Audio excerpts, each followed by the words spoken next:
एक ऐसा आइलैंड जहां इतने सारे गोल्ड और खजाने मौजूद है कि वह पूरी पृथ्वी की गरीबी मिटा सकता है, लेकिन वहां इतने सारे खतरनाक ट्रास बिछाए गए हैं कि कोई जिंदा ही वापस लौट कर नहीं आया।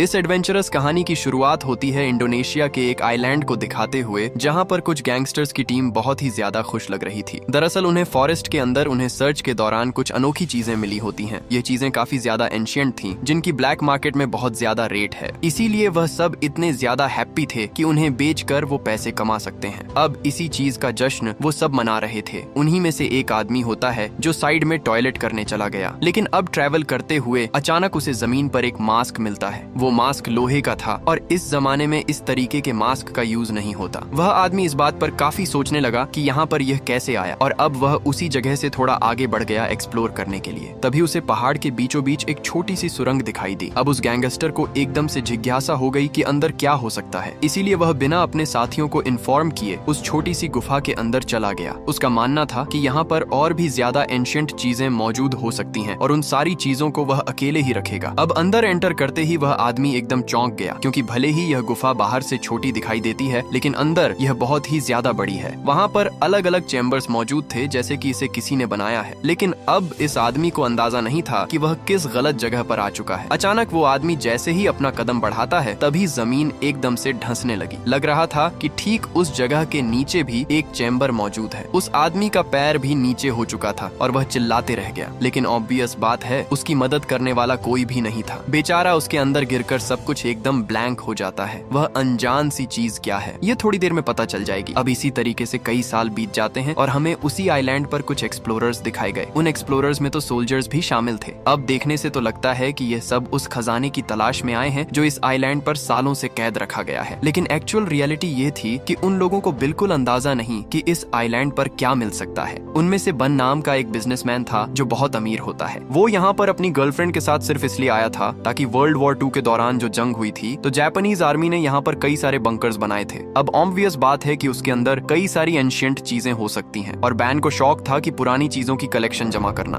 उसने तो एक कैप्टन और कई सोल्जर्स को भी पैसे दिए होते हैं ताकि वह उनकी प्रोटेक्शन करें। जैसे क्या नाम की एक आर्कियोलॉजिस्ट भी उसके साथ होती है जो उन रिसर्च में उसकी मदद करेगी। फिलहाल तो वह सब एक्सप्लोर ही कर रहे थे, क्योंकि उन्हें कुछ मिला नहीं होता। कैप्टन अपने सोल्जर्स के साथ यह पूरा इंश्योर कर रहा था कि वो बेन और उसकी गर्लफ्रेंड को चोट नहीं पहुंचने देंगे। चाहे कुछ भी हो, वो उनकी प्रोटेक्शन करेंगे ही। तो अब सारे सोल्जर्स अपने कैप्टन द्वारा दिए गए कमांड को फॉलो करते हुए अलग अलग डायरेक्शन में जाते हैं। लेकिन तभी अचानक एक जगह से किसी सोल्जर के चिल्लाने की आवाज आई। ये देखकर सभी एकदम चौंक गए और उसे बचाने के लिए आगे बढ़े, पर पता चला कि एक गुफा के अंदर से किसी इंसान का स्केलेटन बाहर निकल रहा है। वैन और उसकी गर्लफ्रेंड काफी चौंक गए थे, लेकिन फिर बाद में पता चला कि यह तीसरे सोल्जर का एक मजाक था। उसे कुछ नहीं हुआ होता, वह तो सिर्फ सभी को डराने की कोशिश कर रहा होता है। कैप्टन को यह बात बिल्कुल पसंद नहीं आती और वह सोल्जर को डांटता भी है। लेकिन यहाँ बातों ही बातों में उन्होंने एक बंकर भी खोज निकाला था। तो अब बन जेसिका से कहता है कि तुम्हें अंदर जाना चाहिए ताकि कुछ इंपॉर्टेंट चीजें मिल जाएं। लेकिन जेसिका उस जगह पर जाने के लिए थोड़ा डर रही थी, इसीलिए अब बैन कैप्टन और सोल्जर से कहता है कि तुम बाहर रुको, और वह खुद जेसिका के साथ अंदर जाकर उसकी मदद करेगा। अंदर पहुंचकर जितनी भी यूनिक चीजें थीं, वो दोनों उसे एक्सप्लोर करने लगे। वहाँ बाहर की तरफ कैप्टन और सोल्जर्स में भी बातचीत चलती है कि बेन यहाँ पर आखिर क्यों आया है, अपनी जान जोखिम में डालकर इतना दूर आना, वह भी सिर्फ बंकर के लिए। ये एकदम बेवकूफी है।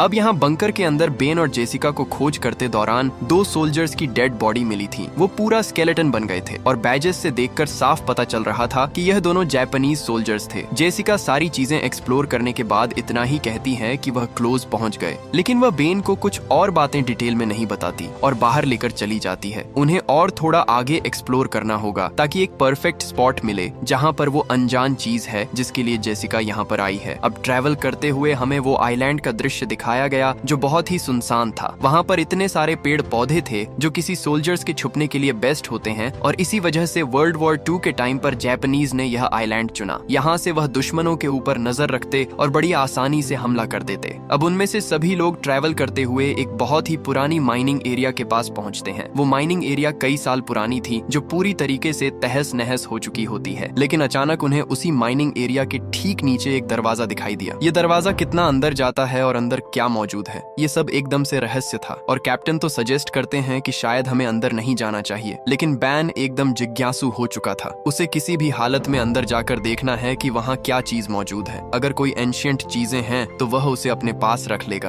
कैप्टन एकदम से बेबस था। बन जैसा कहेगा उसे वैसा करना पड़ेगा। अब सभी लोग उस माइनिंग एरिया से होते हुए आखिरकार उस दरवाजे के पास पहुंचते हैं। कैप्टन का सोल्जर्स कैसे भी करके उस दरवाजे को ओपन कर देता है, यानी अब उनमें से सब रेडी थे अंदर जाकर एक्सप्लोर करने के लिए। लेकिन तभी अचानक कई सारे गैंगस्टर्स ऊपर की तरफ से फायरिंग करने लगे। वहाँ पर इतना ज्यादा कायोटिक माहौल हो गया था कि सभी माइनिंग एरिया के अंदर भागते हैं। कैप्टन के सोल्जर्स भी पलटवार तो कर रहे थे, लेकिन बन, जैसी और उसकी गर्लफ्रेंड की जान बचाना उनकी पहली प्रायोरिटी थी। अब ऑलमोस्ट जब सभी लोग माइनिंग एरिया के अंदर थे तभी गैंगस्टर्स ने वहाँ पर एक ग्रेनेड फेंक दिया। ग्रेनेड इतना तेजी से फटा कि वहाँ का एंट्रेंस ही उड़ गया था। कैप्टन का एक सोल्जर तो उन्हें बचाने के चक्कर में वहीं पर दब गया था। उस धमाके में तो वो माइनिंग एरिया आधे से ज्यादा ढह चुका, यानी अब ऑब्वियस बात है कि वह सब इस एरिया के अंदर फंस चुके हैं। लेकिन यह नहीं समझ में आ रहा कि गैंगस्टर्स को उनकी लोकेशन के बारे में कैसे पता चला। उन्होंने आखिरकार हम पर हमला क्यों किया, ये एकदम रहस्य रहता है।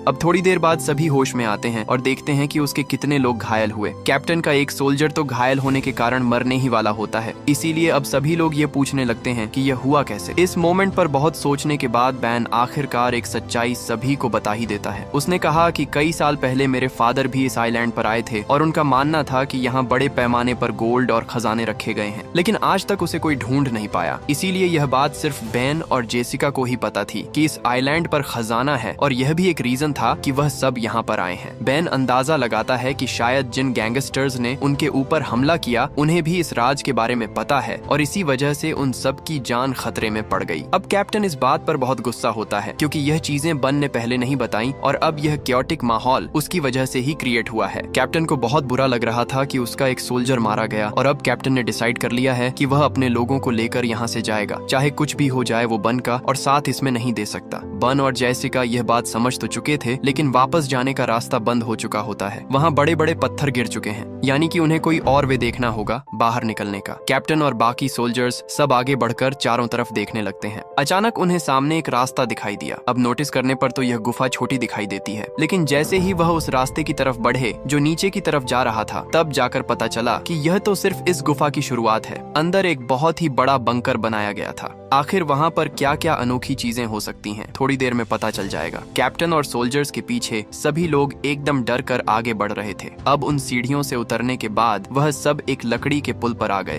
पहले लगा कि यह पुल टूट जाएगा, लेकिन अभी भी एकदम वह स्ट्रांग था। उनके ऊपर पैर रखते ही अचानक वहाँ की लाइट्स ऑन हो गई। कैप्टन सभी को रुकने के लिए कहता है क्योंकि यहाँ पर दुश्मन हो सकते हैं। बड़े बड़े फ्लैग्स भी लगाए गए थे जापानीज गवर्नमेंट के, जो कई साल पहले के होते हैं। लेकिन कैप्टन यह बात नहीं समझ पाता कि अगर यह चीजें कई साल पुरानी है तो फिर ये लाइट्स अपने आप ऑन कैसे हुई। इतने टाइम तक कोई भी जनरेटर सही नहीं हो सकता, यानी जरूर कोई ना कोई उनके ऊपर नजर रख रहा है और इसकी सावधानी उन्हें बरतनी होगी। कैप्टन धीरे धीरे करते हुए आगे बढ़ जाते हैं और उस लकड़ी के पुल को क्रॉस कर देते हैं। अब अचानक उनकी टीम एक ऐसी चैम्बर में पहुंच गई जो किसी स्टोर रूम जैसा था। वहाँ पर कई सारी दवाइयाँ रखी गई थी और मास्क भी होते हैं जो कि नॉर्मल वर्कर्स नहीं पहन सकते। वो किसी वैज्ञानिक या फिर एक्सपेरिमेंट का हिस्सा लग रहा होता है। थोड़ी जांच और करने पर उन्हें फोटोग्राफ्स के साथ साथ डॉक्यूमेंट्स भी मिले उन एक्सपेरिमेंट के, जो कि जापानीज गवर्नमेंट उन लोगों के साथ करती थी जो पकड़े जाते थे, यानी उनके ऊपर अलग टाइप के एक्सपेरिमेंट और टॉर्चर करना। एक तरीके से देखा जाए तो उन लोगों को वहाँ सारे डॉक्यूमेंट्स मिल गए थे जो कि जापानीज गवर्नमेंट वर्ल्ड वॉर 2 के दौरान करती थी। उनका पूरा प्लान, वो कैसे हमला करने वाले हैं और आगे क्या करेगी। यहाँ पर कैप्टन को इन चीजों के ऊपर बिल्कुल भरोसा नहीं होता। वो ये बिल्कुल बिलीव नहीं कर पा रहा था कि जापानी सोल्जर्स इस जगह का यूज करेंगे इतना बड़ा खजाना छुपाने के लिए। उसने तो यही कह दिया कि शायद ये पूरी इन्फॉर्मेशन गलत है और उसमें वो बैन और जेसिका का साथ बिल्कुल नहीं देगा।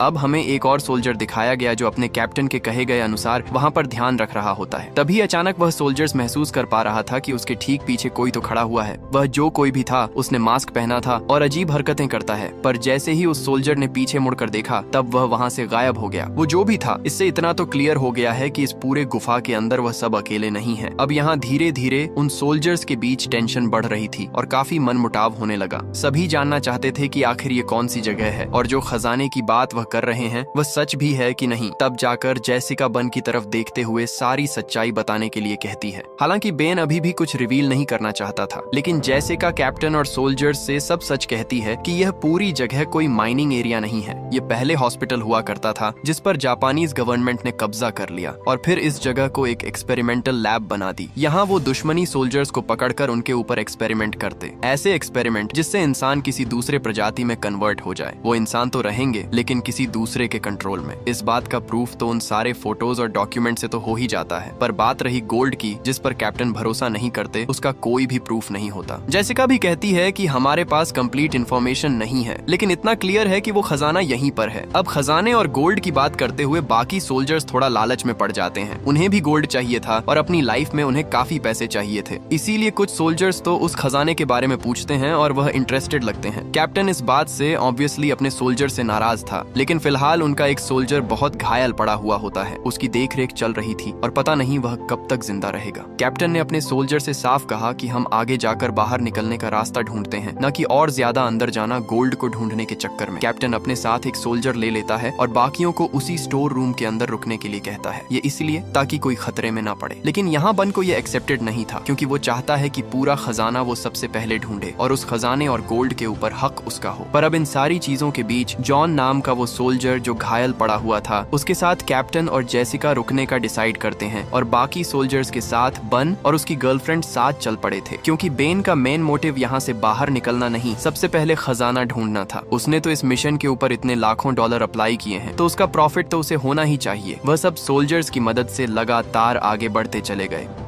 अब यहाँ घायल पड़े हुए सोल्जर जॉन के पास कैप्टन जेसिका से कुछ बातें करता है। कैप्टन ने जेसिका को अपनी लाइफ के बारे में बताया कि कैसे वह पहले सेल्फिश था। सेना में होने के बावजूद भी वह सिर्फ अपने बारे में सोचता। उसने अपनी जिंदगी में कई सारी लड़ाइयाँ लड़ी और कई लोगों को मारा, लेकिन कुछ टाइम बाद उसने यह सब क्विट कर दिया। तब से लेकर आज तक उसने किसी की भी जान नहीं ली है। जेसिका कैप्टन की कहानी सुनकर काफी भावुक हो जाती है, पर वहाँ बन और बाकी सोल्जर्स एक ऐसी जगह पर पहुंच गए जहाँ नीचे की तरफ कई सारी लोहे की जालियां लगी थी। देखकर लगता है कि वो एक अलग ही कमरा है जिसमें डिफरेंट चीजें की जाती हैं। बन को तो नीचे की तरफ एक हेलमेट भी मिला जिस पर यूएस आर्मी के बारे में लिखा था, यानी ऑब्वियस है यहाँ पर यूएस सोल्जर्स जरूर आए होंगे। सोल्जर्स प्रोटेक्ट करते हुए जब थोड़ा और अंदर जाते हैं तो उन्हें एक्सपेरिमेंट वाली चीजें मिली जो ऑब्वियसली किसी इंसानों के ऊपर करते थे, यानी जेसिका की कही गई बात एकदम सच है। जहाँ पकड़े गए कैदियों के ऊपर टॉर्चर और एक्सपेरिमेंट किए जाते हैं। इनफैक्ट इतना ही नहीं, उन्हें तो बड़े बड़े जार्स दिखाई देते हैं जिसके अंदर इंसानों के कटे गए बॉडी पार्ट्स रखे गए थे। ये इतने ज्यादा घिनौने थे कि कोई उसे देखकर उल्टी कर दे। बन तो अपनी गर्लफ्रेंड के साथ उस पूरी जगह को और भी ज्यादा एक्सप्लोर करने लगता है। भले यह डरावना था, लेकिन उसे खजाना ढूंढना है। अब यहाँ जॉन नाम के उस सोल्जर जो कि बहुत ज्यादा घायल था, ग्रेनेड हमले में उसे जमीन पर कुछ हिलता हुआ दिखाई देता है। वो जब नोटिस कर रहा था तो ऐसा लगता है कि कोई जमीन में उसे खींच रहा है। अब जैसे ही वह उसे देखने गया तो पता चला कि वह जमीन के अंदर गिरने लगा है, सेम उसी तरीके से जैसा कहानी की शुरुआत में वो गैंगस्टर गिरा था। किसी ने जॉन नाम के उस सोल्जर को मिट्टी के अंदर से ही खींच लिया। कैप्टन और जेसिका जैसे ही यह नोटिस करते हैं, वह तुरंत ही उसे पकड़ने के लिए गए। उस गड्ढे के अंदर वह जल्द से जल्द खोदने लगे ताकि जॉन को बचाया जा सके। जैसे तैसे वह अंदर तो पहुंचते हैं, लेकिन जॉन मर चुका था। उसका पूरा शरीर एकदम गलने लगा होता है, जैसे किसी ने उसकी बॉडी पर एसिड डाल दिया हो। ध्यान से देखने पर वहाँ इंसानों के कई सारे स्केलेटन्स मौजूद थे, यानी उस गुफा के अंदर कोई तो है जो लोगों को मार रहा है और उन्हें बहुत बुरी तरीके से खा जाता है। जेसिका के तो होश उड़ गए थे। यहाँ कैप्टन और जेसिका अपने आप को संभाल ही रहे थे, तभी अचानक उनके ऊपर हमला हुआ। किसी ने दोनों को मारकर बेहोश कर दिया था। दूसरी तरफ हमें एक सोल्जर दिखाया गया जो गोल्ड ढूंढने के लिए अलग ही निकल पड़ा था, लेकिन उन सोल्जर्स के ऊपर किसी ने हमला कर दिया। ये ऐसे लोग थे जिनकी बॉडी एकदम से गल चुकी थी और चेहरे पर लोहे के मांस लगे हुए थे। देखने से पता ही नहीं चल रहा था कि वो इंसान है या फिर जानवर। वो इतने बुरी तरीके से सोल्जर के ऊपर झपटते हैं कि उसकी आंखों को ही फोड़ देते हैं। बेचारा सोल्जर्स कैसे भी करके अपने आप को बचा रहा था। और ध्यान से देखा जाए तो इन अजीब से क्रिएचर वाले लोगों ने जो मास्क पहना हुआ है, वैसा ही सेम मास्क कहानी की शुरुआत में उस गैंगस्टर को मिला था। यानी असली रहस्य तो अब रिवील हो रहा है। उन खतरनाक क्रिएचर वाले लोगों ने एक सोल्जर को मार दिया और अब बचा था दूसरा सोल्जर। वो अपने आप को बचाने की कोशिश तो कर रहा था, लेकिन क्रिएचर्स की संख्या बढ़ती जा रही थी। बहुत लड़ने के बाद एक मोमेंट ऐसा आता है जब वह हार मान चुका था और अब शायद वह सभी इंसानी क्रिएचर्स उसे खत्म कर देंगे। लेकिन इन चीजों का शायद उन सोल्जर को पता नहीं था और ह्यूमनॉइड करिए चेस ने उन्हें मार दिया। दूसरी तरफ दिखाया जाता है कैप्टन और जेसिका को, जिसके सामने मास्क पहना हुआ एक आदमी खड़ा था। उसके हाथ में वेपन होता है और वह अपने आप को वर्ल्ड वॉर 2 का जापानी सोल्जर बता रहा था। कैप्टन और जेसिका अपना सर झुकाकर उसे समझाने की कोशिश करते हैं। अब वो जो कोई भी जापानी सोल्जर था वह तो यह कहने लगा कि जापान वर्ल्ड वॉर 2 जीत चुकी है और चारों तरफ उनका ही राज हो चुका है, पर अभी भी जंग जारी है, इसीलिए वह वर्ल्ड वॉर 2 के बाद से यहीं पर रहे और कभी बाहर ही नहीं निकले। लेकिन जेसिका उस आदमी को साफ कहती है कि जापान हार चुका है, उन्होंने पहले ही सरेंडर कर दिया था और अब तो यह 20 सेंचुरी चल रही है। वो जापानीज सोल्जर एकदम चौंक गया हो और अपने वेपन नीचे करता है। तब जाकर जेसिका ने उसे टैब पर कुछ वीडियोस दिखाए। ये वीडियोस में साफ पता चल रहा था कि जापानीज गवर्नमेंट के प्रेसिडेंट सरेंडर कर रहे हैं, यानी वो सब हार चुके हैं और जंग सालों पहले खत्म हो चुकी है। उस जापानी सोल्जर ने अपना मास्क हटाया और पता चला कि उसका चेहरा एकदम से खराब हो चुका है। वो एकदम से शॉक में था कि उसे तो यह बात पता ही नहीं होती और तब से उसे यही लग रहा है कि बाहर अभी भी जंग जारी है। इसी वजह से वह सालों से यहीं पर कैद है। ये चीजें अगर उसे थोड़ी देर पहले भी पता होती तो वह अपने साथी को बचा लेता, क्योंकि वह तो स्ट्रेचर पर जो लेटा था वह मर चुका है। जब वह जापानी सोल्जर थोड़ा इमोशनल होकर नीचे गिर पड़ा था तो कैप्टन ने मौका देकर उसका ही वेपन सामने रख दिया। यह इसलिए क्योंकि उसके साथ डील करना खतरनाक हो सकता है। कैप्टन और जेसिका पूरी कोशिश कर रहे थे कि वो उस अनजान सोल्जर से सब कुछ उगलवा लें। उन्होंने पूछना स्टार्ट कर दिया कि तुम्हारी ऐसी हालत कैसे हुई और इतने सालों बाद भी तुम कैसे जिंदा हो यहाँ पर। तब जाकर सोल्जर बताता है कि जापानीज वैज्ञानिकों ने जो इंजेक्शन और जो एक्सपेरिमेंट उनके ऊपर किए थे ये उसका नतीजा है, यानी उन सोल्जर्स की टीम के ऊपर अलग अलग एक्सपेरिमेंट कराए गए और ये सारी चीजें ये बोलकर होती हैं कि तुम कभी बूढ़े नहीं होगी, तुम्हारी जवानी हमेशा बरकरार रहेगी। वैज्ञानिकों ने तो बाहर जाने का रास्ता भी बंद कर दिया था और जो बचे हुए एक आध रास्ते थे वह सिर्फ उन्हें ही पता था। यह बात सुनने पर जेसिका और कैप्टन काफी शॉक में हो गए, पर वह सोल्जर बताता है कि जापानीज वैज्ञानिक यहीं पर नहीं रुके। वह अपने एक्सपेरिमेंट को नेक्स्ट लेवल तक लेकर जाना चाहते थे, इसीलिए उन्होंने हम सभी को यहाँ पर कैद किया और अलग अलग इंजेक्शन देने लगे। इस इंजेक्शन से वह एक्चुअली यह चाहते थे कि सभी सोल्जर्स एक ऐसी आर्मी बना लें जो कभी भी नहीं मरती हो और उनके लिए काम करें, यानी जापान के लिए ऐसे सोल्जर्स जो डेड हैं लेकिन अपने दुश्मन को बहुत बुरी तरीके से चोट पहुंचा सकते हैं। ना ही इन्हें कोई मार सकता है बल्कि यह कुछ टाइम बाद वापस जिंदा हो जाएंगे। उस जापानी सोल्जर ने तो एक डार्क रियलिटी जापान के बारे में सब बता दी थी, यानी कि ऐसी सेना जो पूरे देशों पर अपने आप ही कब्जा कर ले। कैप्टन और जेसिका टेंशन में आकर उससे बाहर निकलने का रास्ता पूछते हैं। उस भयानक सोल्जर ने कहा कि पहला रास्ता ढक चुका है, एक और रास्ता है, लेकिन वहां पर जाना खतरे से खाली नहीं होगा।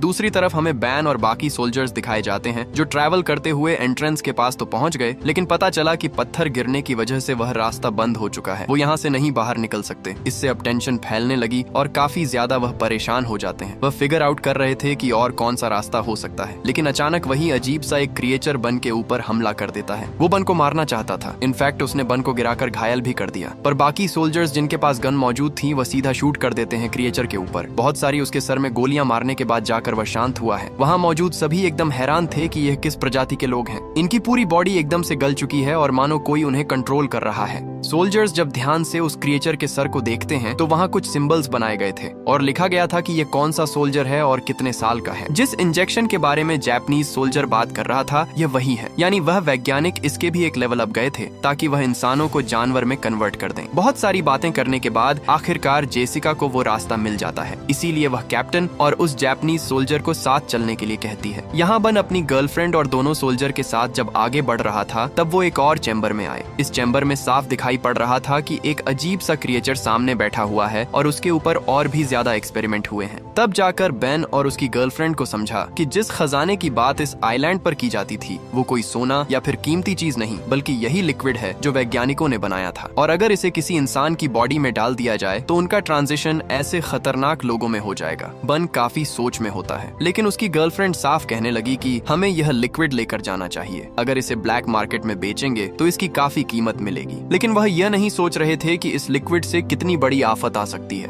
बेन ने भी कुछ आगे का ना सोचते हुए उस लिक्विड को अपने पास रख लिया। अब वो सोल्जर्स थोड़ा और आगे बढ़ते हैं जहां से उन्हें बाहर निकलने का रास्ता मिले। वो एक बड़ा सा डोर था जिसे ओपन करने के बाद एक गुफा आती है। अब जैसे ही वह गुफा में आगे बढ़ने के लिए कदम रखते हैं तब एक शॉकिंग चीज सामने आई। सीधे देखने पर वहां पर कई सारे क्रिएचर्स वाले इंसान मौजूद थे जो एक आर्मी की तरह खड़े होते हैं, यानी वैज्ञानिकों द्वारा बनाए गए वो फाइनल सोल्जर्स जो जापानीज गवर्नमेंट चाहती थी दुश्मनों से लड़ने के लिए। उस गुफा में इतनी बड़ी जापानीज आर्मी थी जो कि पूरी तरीके से इमॉर्टल है। एक्सपेरिमेंट के कारण ना तो उन्हें कोई दर्द फील होता है और ना ही उन्हें कोई मार सकता है। उनके अंदर सिर्फ एक ही जुनून है कि सामने जो भी आए उन्हें खत्म कर दें। अब वहाँ पर आकर उन लोगों ने सारी आर्मी को जगा दिया था, जो पूरी तरीके से एकदम हथियारों से लैस होती है, और अब क्रिएचर की पूरी आर्मी उनके ऊपर टूट पड़ी थी। बन, उसकी गर्लफ्रेंड और बाकी बचे हुए सोल्जर्स वापस चैम्बर में भागने का ट्राई करते हैं। उनमें से एक सोल्जर बहुत बुरी तरीके से तलवारों से मारा गया। अजीब से इंसानी क्रिएचर उन्हें एक बार में ही खत्म कर देते हैं। जैसे तैसे बेन अपनी गर्लफ्रेंड और दूसरे सोल्जर के साथ एक चैम्बर में पहुंचा और वहां से नीचे जाने लगा।